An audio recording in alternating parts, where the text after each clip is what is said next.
अस्सलाम वालेकुम। करीम मरमान एक बार फिर प्रोग्राम लाइट कैमरा एक्शन के साथ आपके रूबरू। जी दोस्तों, आज मैं तारीख पर बात करना चाहता हूँ, फिल्म की तारीख। बहुत सारे दोस्तों ने इस हवाले से पूछा है कि आप हमें बर्रे सगीर में, पाक व हिंद में फिल्म की तारीख के बारे में बताएं कि कब ये फिल्म शुरू हुई, बर्रे सगीर पाक व हिंद में कब, कौन से सन में फिल्म इंडस्ट्री का क़याम हुआ और फिल्में बनना शुरू हुई। तो आज बात करेंगे इस पर। वैसे तो फ़नून लतीफ़ा की तारीख बहुत पुरानी है, लेकिन हम बात करेंगे सिर्फ पाकिस्तान और भारत, जब सब कॉन्टिनेंट थे, बर्रे सगीर था, सब एक थे और फिल्मी सनत का आगाज़ हुआ, वहाँ से हम बात करेंगे कि कौन से सन से आगाज़ हुआ, फिल्में बनना शुरू हुई, सिनेमा घरों का अरूज शुरू हुआ और कैसे ये चलते चलते आगे आया।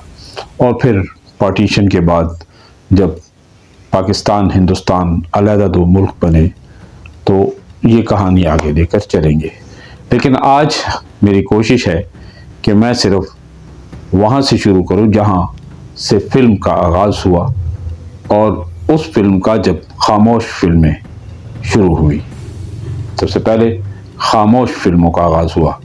शुरुआत में तो बहुत छोटी छोटी फिल्में बनना शुरू हुई, जो 25-30 सेकंड की फिल्में बनना शुरू हुई तजर्बे के तौर पे, और यूं उनकी जो लेंथ है वो बढ़ती गई और मिलाकर एक नॉर्मल फिल्म 2-2.5 घंटे तक पहुंच गई।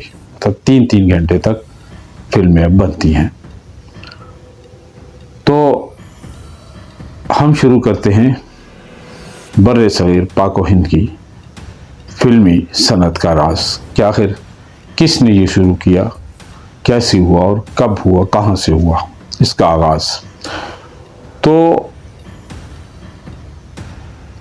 जहाँ तक तारीख़ हमें बताती है, ग़ालिबन 1895-96 में ग़ालिबन लूमियर ब्रदर्स, जिन्होंने कुछ फिल्में बनाई, इन्हीं लूमियर ब्रदर्स ने उस वक़्त शुरुआत में कोई 5-6 फिल्मों का एक पैकेज बनाया और इन्होंने लाकर उन्हें बम्बई में, जिसे अब मुंबई कहा जाता है, वहाँ एक होटल में उसकी नुमाइश की।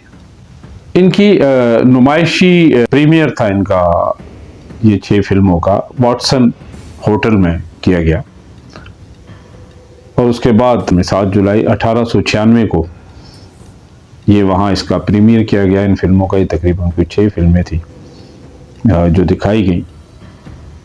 उसके बाद 18 जुलाई 1896 को बाकायदा एक थिएटर, नॉवेल्टी थिएटर में इसकी नुमाइश की गई और वहाँ से ये आगाज़ हुआ। तो लाजमी है जब एक चीज़ बनती है तो उसके बाद मज़ीद लोग बनाना शुरू करते हैं। तो फिर इसी तरह इसमें पाक व हिंद के लोग भी शामिल हो गए और जो हमारे यहाँ के लोग थे, हिंदू मुस्लिम, उन्होंने भी फिल्म इंडस्ट्री में अपना हिस्सा डालना शुरू किया। और यूं दादा जी पालके के नाम से एक डायरेक्टर थे जिन्होंने अपनी फिल्में बनाना शुरू की। ये वो ज़माना था जब खामोश फिल्में बनती थी और इसमें शुरुआत की जो फिल्में बनी उनमें कोई हीरोइन, मतलब औरत का किरदार करने के लिए कोई औरत काम नहीं करती थी, कोई फीमेल एक्टर उस ज़माने में नहीं होती थी, औरतें फिल्मों में काम नहीं करती थी। तो कई मर्दों ने उस वक़्त औरत के किरदार अदा किए शुरुआत के उस ज़माने में। और फिर आहिस्ता आहिस्ता वो वक्त आया जब औरतों ने बाकायदा फिल्मों में एंट्री शुरू की।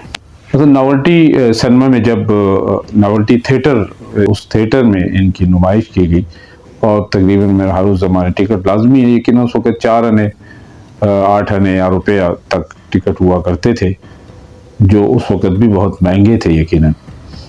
तो यूँ वो आगाज़ हुआ। फिर ये जो शुरुआत के 6 फिल्मों का जो पैकेज था, ये तकरीबन छोटी छोटी शार्ट फिल्में थी जो कुछ मिनटों की।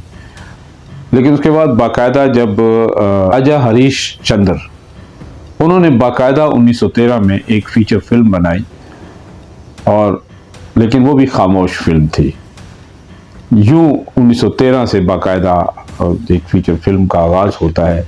फिर फिल्में बनना शुरू हो गई, जिसमें हमारे लाहौर से भी और मुंबई से भी, वहाँ के लोगों ने भी फिल्में बनाना शुरू की।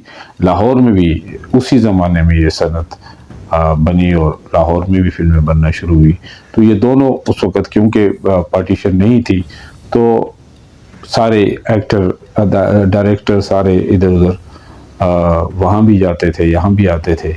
और इसका दादाजी पालके जो उस वक़्त के डायरेक्टर थे, प्रोड्यूसर थे, उन्होंने भी फिल्में बनाना शुरू की। और ये खामोश फिल्मों का जो सिलसिला था, ये तकरीबन 1930-31 तक चलता रहा। फिर लाजमी है कि वक्त बदलता है, जिद्दत आती है और तजर्बे होते रहे।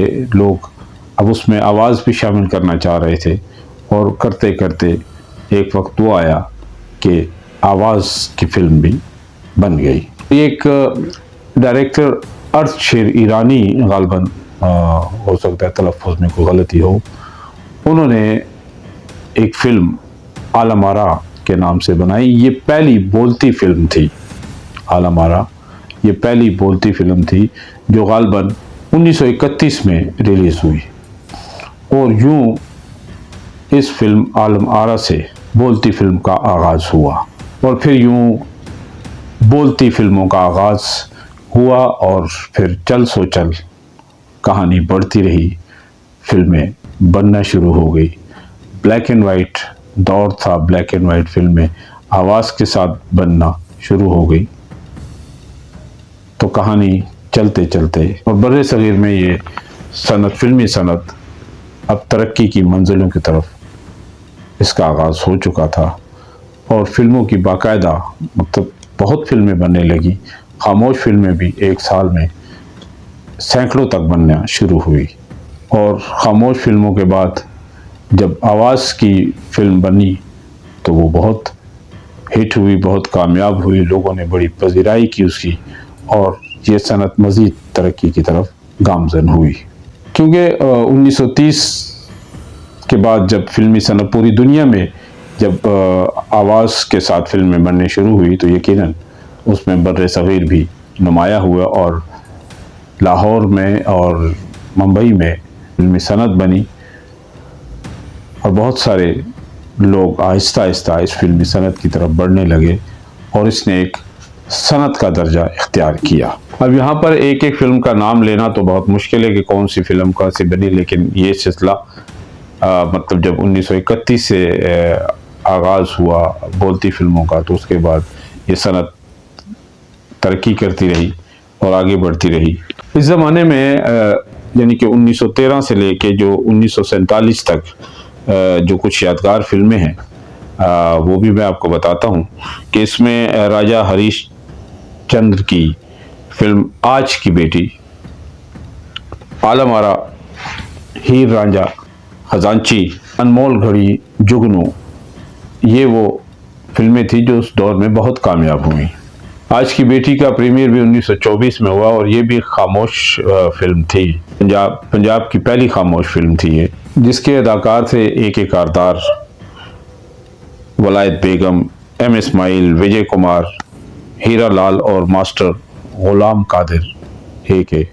ये फनकार इस फिल्म में शामिल थे। आज की बेटी में M. इस्माइल ने अपनी फिल्मी कैरियर का आगाज़ लाहौर में बनने वाली पहली खामोश फिल्म से किया। वो खुद इस फिल्म के प्रोड्यूसर भी थे। और जिस तरह मैंने बताया कि आलम आरा ये पहली बोलती जो फिल्म थी, ये लाहौर में शुरू हुई, लाहौर में बनी। 14 मार्च 1931 को कैपिटल सिनेमा लाहौर में इसका बाकायदा इफ्तिताह हुआ, और वहाँ पर ये कैपिटल सिनेमा में लाहौर में ये फिल्म चली। और इस फिल्म में कुछ 7 गाने थे और तकरीबन यानी कि उस वक़्त ये 2-2.5 घंटे की फिल्म थी। अच्छा, इसमें फिर जब सबसे जो आखिरी फिल्म मतलब बनी पाको हिंद की, वो थी जुगनू, जिसमें नूरजहान और दिलीप कुमार, मतलब उन्होंने यहाँ से उनका ब्रेक शुरू हुआ और वो सुपरस्टार कहलाए। फिर पार्टीशन का वक्त आया और फिल्मी सनत जो है वो अपने अपने मुल्क की अलहदा फिल्मी सनत कहलाने लगी। पाको हिंद जब इकट्ठे थे, बर सग़ीर था, तो बर सग़ीर में जब पाकिस्तानी अदाकार थे, मैं वो आपको बताता हूँ कि वो कौन कौन से थे, कौन कौन सी फिल्में थी उनकी जो 1947 से पहले पहले थे पाकिस्तानी अदाकार। उसमें AR कारदार जो अदाकार भी थे, हदायतकार भी थे, और इन्होंने आज की बेटियां 1924 में उसमें काम किया। फिर M इस्माइल एक अदाकार थे, वो भी आज की बेटियों में थे। रफ़ीक गज़नवी मौसीकार थे फिल्म हीर रांझा के। ये हीर रांझा उस वक़्त बनी थी पाकिस्तान बनने से पहले ही, 1932 में। ग़ुलाम मोहम्मद अदाकार, उन्होंने एक माधुरी 1933 में, ठीक है। ज़हूर शाह ये भी अदाकार थे मजनू फिल्म के, ये 1933-35 तक ये रहे। मुख्तियार बेगम गुलकारा अदाकारा, नवेली दुल्हन 1933 में इनकी फिल्म आई। नूर मोहम्मद चार्ली नादरा फिल्म थी इनकी 1933 में। एशा शिकारपुरी, मिज़ार निगार, फ़िदाए तौहीद 1934 में इनकी फिल्म थी। नज़ीर अदाकार हदायतकार भी थे ये। आब हयात फिल्म इनकी 1934 में। मास्टर ग़ुलाम हैदर जो मौसीकार थे संजोग की सरई 1935। नजमुल हसन अदाकार, इनकी फिल्म जवानी की हवा ये 1935 में रिलीज़ हुई। फिर नूरजहान गुलकारा अदाकारा पिंड दी कुड़ी 1935, ये मतलब शुरुआत की इनकी फिल्म थी। फिर SM यूसुफ डायरेक्टर भारत का लाल, ये भी 1935 में रिलीज़ हुई। रेखा अदाकारा 1935 में इनकी फिल्म आई। कमार, इनकी फिल्म हमारी बत्तियां बतौर एक्टर 1936। अजय कुमार अदाकार मर्द का बच्चा, ये भी 1936 में। J.A. चिश्ती मौसीकार सोहनी महिवाल 1937। आगा सलीम रज़ा अदाकार थे, इनकी फिल्म गुल बकावली ये 1939 में आई। इसके अलावा खुर्शीद अनवर मौसीकार थे, इनकी फिल्म करमाई ये 1940 में आई। गुल जमान अदाकार मर्द पंजाब 1940 में इनकी फिल्म आई। नजम नकवी डायरेक्टर पुत्र मिलन 1940 इनकी फिल्म आई। ज़हूर राजा अदाकार, इनकी फिल्म पूजा 1940 में आई। मजीद अदाकार संदेशा 1940 में इनकी फिल्म रिलीज़ हुई। रागनी अदाकारा हिम्मत फिल्म थी इनकी 1940 में। WZ अहमद डायरेक्टर थे और इनकी एक रात फिल्म 1942 में नुमाइश के लिए आई। मसूद परवेज़ अदाकार और हदायतकार, मांगती 1945 में ये फिल्म आई। शौकत हुसैन रिजवी डायरेक्टर, फिल्म ख़ानदान के डायरेक्टर थे ये, 1942 में इनकी ये फिल्म आई। हमालिया वाला अदाकार थे, किसकी बीवी 1942 में इनकी फिल्म आई।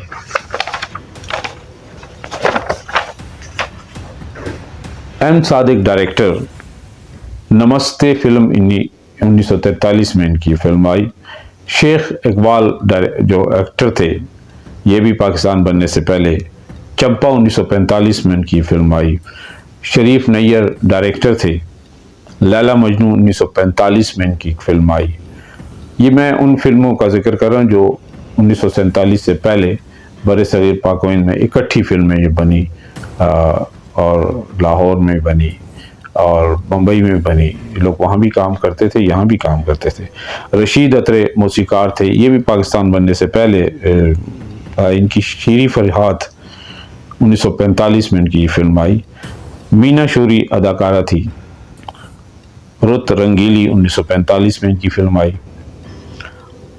आशा भोसले अदाकारा चंपा, इनकी फिल्म थी चंपा 1945 में। रेणुका देवी अदाकारा थी, इनकी फिल्म थी गुलामी 1945 में। फेरोज निज़ामी मौसीकार थे, इनकी बतौर मौसीकार अम्मार राज 1940 में फिल्म आई। मास्टर अनायत हुसैन भट्टी जो बरदरान, बतौर मौसीकार उनकी फिल्म कमली 1946 में आई।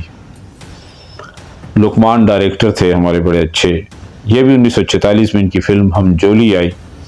फिर निसार बज़मी साहब मौसीकार, बहुत बड़ा नाम, जमुना पार इनकी फिल्म बतौर मौसीकार 1946 में आई।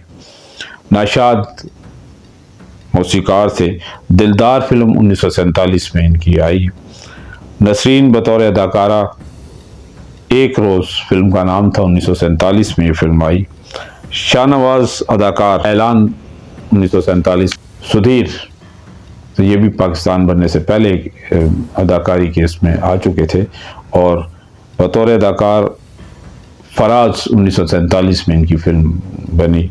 फिर संतोष कुमार जो अदाकार थे, उनकी फिल्म एहसन 1947 में। रेहाना हमारी अदाकारा थी, इनकी फिल्म 1947 में साजन रिलीज़ हुई। तालिश, आगा तालिश साहब जो पाकिस्तान का बहुत बड़ा नाम था, वो भी पाकिस्तान बनने से पहले शोबिज़ दुनिया में आए। सराय के याद 1947 में ये फिल्म आई। अलियास कश्मीरी साहब भी 47 से पहले के काम करने लगे थे और कर रहे थे, बतौर हीरो भी इन्होंने काम किया। और इनकी जो फिल्म थी बतौर अदाकारा मलिका 1947 में रिलीज़ हुई। तुफैल फारूकी हमारे मौसीकार थे बहुत अच्छे, देखो जी उनकी फिल्म थी देखो जी 1947 में। और फ़तेह अली खान साहब बतौर मौसीकार, उनकी फिल्म डायरेक्टर 1947 में आई। तो ये वो अदाकार थे जो पाकिस्तानी अदाकार थे, लेकिन इन्होंने 1947 से पहले काम शुरू किया और फिल्मों में बाकायदा इन्होंने उस वक़्त काम किया। तो यूँ ये 1947 का सिलसिला जो आज हमने आपको इसकी तारीख़ बताई। और नूरजहान और दिलीप कुमार की ये आखिरी फिल्म थी जुगनू पार्टीशन से पहले आखिरी फिल्म थी। उसके बाद पाकिस्तान बना, हिंदुस्तान हमसे अलहदा हुआ, पाकिस्तान अलहदा हुआ और ये दो मुल्क बन गए। तो फिर हमारी फिल्मी सनतें भी अलग अलग हुई और उसके बाद अलग अलग फिल्में बनना शुरू हुई। तो उस पर तो हम बात करेंगे आगे चलकर। आज यहीं तक ये बात हमारी ख़त्म होती है और इंशाअल्लाह अगले एपिसोड में हम शुरू करेंगे 1947 के बाद पाकिस्तान में बनने वाली फिल्में, उस पर बात करेंगे। तो आज के इस एपिसोड के साथ करीम अरमान को दीजिए इजाज़त। इंशाअल्लाह अगले एपिसोड के साथ तारीख़ी फिल्मी सनत के हवाले से जो हम बात करेंगे, तो वो पाकिस्तान बनने के बाद की फ़िल्मों पे हम बात करेंगे। तो अगले प्रोग्राम तक के लिए करीम अरमान को दीजिए इजाज़त। अल्लाह हाफ़िज़।